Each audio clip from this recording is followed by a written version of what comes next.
گل وقوز کا سوال سن کر جانے کیوں بوڑھے خادم کا چہرہ کھل اٹھا۔ اس نے بتایا کہ وہ لوگ ابھی بھی سرائے میں ہی رہتے ہیں۔ نور الدین بستر مرگ پر زندگی کی آخری گھڑیاں گن رہا تھا۔ اسے کامل یقین ہے کہ جب تک اس کا بیٹا اس کی نظروں کے سامنے نہیں آئے گا اس کا دم نہیں نکلے گا۔ وہ انتہائی ضعیف العمری کے عالم میں آج بھی اس کی واپسی کا منتظر ہے۔ گل وقوز یہ سن کر حیران رہ گئی۔ اس کے لبوں سے بے اختیار یہ جملہ پھسل گیا کہ کیا واقعی اس کا بیٹا واپس لوٹ آئے گا؟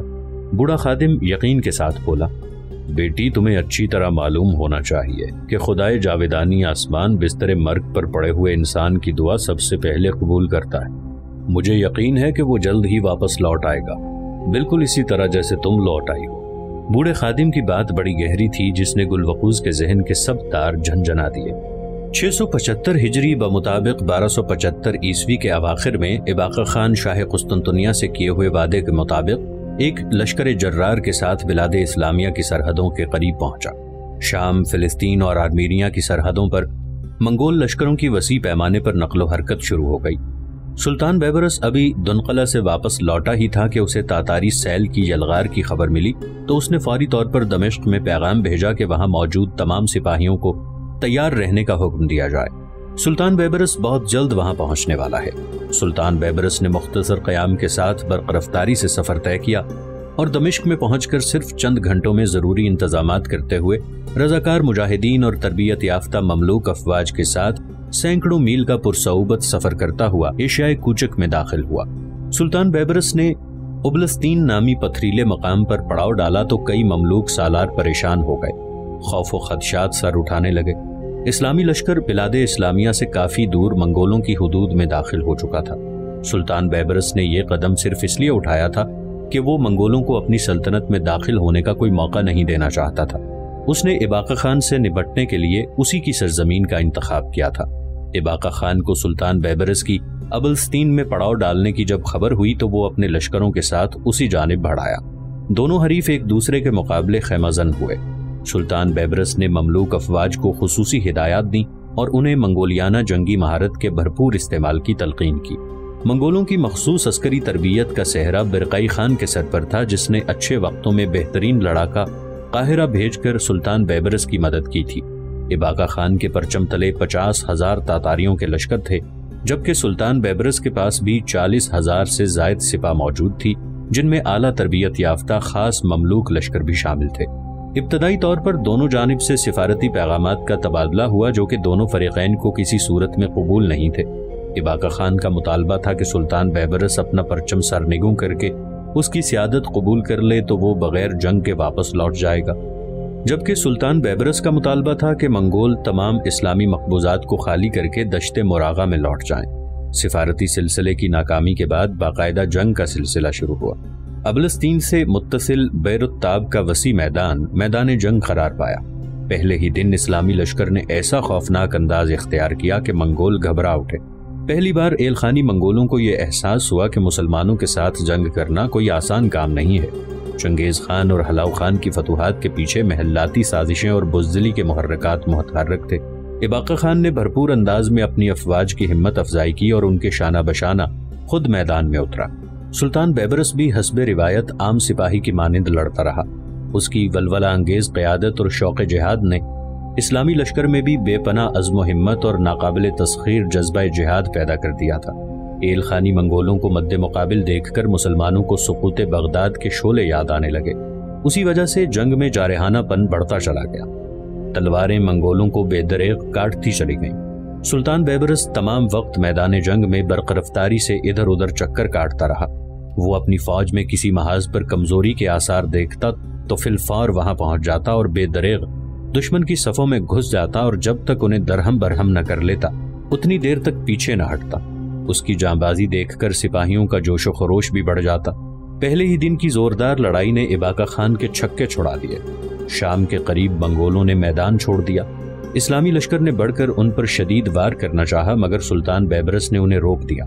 وہ اس پسپائی کو چال سمجھ رہا تھا مگر جب منگول لشکر دوسرے دن واپس نہ لوٹے تو سلطان بیبرس کو یقین ہو گیا کہ اباقہ خان اب کچھ زیادہ تیاری کے ساتھ واپس لوٹے گا۔ ایلخانی منگول اپنے پیچھے 6,770 لاشیں چھوڑ کر بھاگ گئے۔